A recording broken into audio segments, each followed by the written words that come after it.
So we've seen a bit of news coming through with regards to increasing the firewall for Greece and the EFSF fund, and that bringing it to around 700 billion euros. Some say this is not going to be enough. Would you say that it is? Well, I think it's a little bit of shy of what the market would have hoped for. As you mentioned, 700 billion, but 200 of that's already been allocated to the various bailouts of the periphery. So you've only got 500 billion of new money, and if you were to take two large euro area countries together, then that's probably not enough to solve the crisis, or at least provide a ring fence around those nations. I think the European officials are hoping it doesn't get that far, and that this would be enough to help say Portugal out over the short term, and by the time they get any to other countries, the situation has improved somewhat, with growth bouncing back and some of the supply side reforms kicking in. But I think it's a little bit shy, as I said, of what the market hoped for. And joining me now is Wayne McCurry from Momentum Asset Management, also views on the Greek and the Eurozone firewall. Well, look, I mean, the question to really ask Paul is there political will to put up however much money is necessary, whether it's 1 trillion euro, 2 trillion euro? Is there political will specifically from Germany? I think that the political will is there. They're too far down the road of monetary union, and ultimately the goal will be some kind of fiscal union. This is a process that's been going on for decades, and you won't give up on it easily. So expect further help for the periphery, but it all really depends on the supply side reforms and how quickly growth can accelerate. If you think that growth is going to be structurally weak in Europe, you have to make the assumption it's going to be very difficult, regardless of the political will, for some countries. And Paul, just to extend on that, at the end of the day, there's no such thing as a free lunch. What will be the ultimate cost of all of these bailouts? Will it just be low growth in Europe? And then the second question is, can the European Union afford these bailouts? Is there sufficient enough ability for the big countries to take on the extra debt, etc.? Europe's a very rich region. It all comes down to the extent of fiscal transfers across the region, and some people doubt whether people will be reluctant to see those fiscal transfers. If you look at the US, there's an understanding that individual states, if they were to get into problems, would eventually be bailed out by the federal government. In the UK, it's the same. And worries about the euro area periphery just centre around the strength of any fiscal union.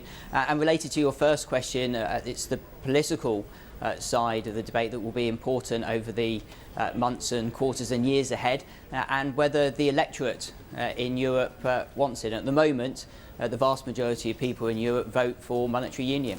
So my last question is, are there lots of happy or unhappy Germans around?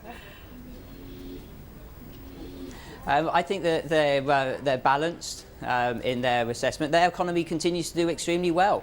They've got a competitive exchange rate, they've got very low funding costs, they're exporting more.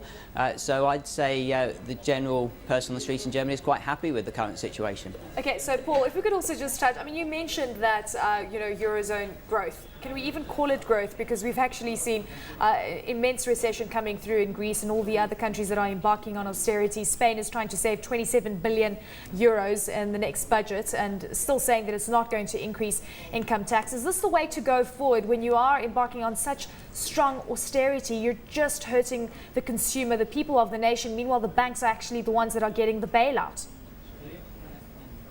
Yeah, I think that's what's important for Euro to try and get the monetary mechanism working, get credit growth through the region. But I think Europe is hoping that the rest of the world continues to grow and that they can rely on their exports. Europe does have a very good export base, and that's where the growth is going to come from. But if you look at, say, the UK as an example of what fiscal austerity looks like, if you have little wage growth, little employment growth, not a lot of credit growth and fiscal austerity, you're going to get broadly flat growth, and I think that's what Europe can unfortunately look forward to for the coming years. Okay, so Paul, if we could also look at the currency movements, because we've seen dollar strength this whole week, now we're seeing a bit of dollar weakness, which is assisting commodities. Looking at dollar yen, it seems that the rally there has halted as well. Are these all short-term movements? Are we expecting any structural issues with the euro or with the dollar? Well, I think the move in dollar yen is just window dressing around the end of the quarter, end of financial year. I think money being repatriated into Japan. So I think there'll be plenty of buyers of dollar yen once we come back next week. In terms of euro dollar, we continue to favour the downside. We think the US economy is a couple of years ahead of its European counterpart. So buying NAFTA currencies, whether it's the dollar, the Canadian dollar or the Mexican peso against a range of European currencies seems the way forward for the coming quarter. Paul, just very quickly, we've got Chinese PMI on Sunday, interestingly. Anything that you're expecting there? Is this going to be a big risk to currencies into the next week? Well, I think it's going to be crucial. There's a lot of seasonal issues over the last couple of months in the data coming out of China, particularly on the trade side.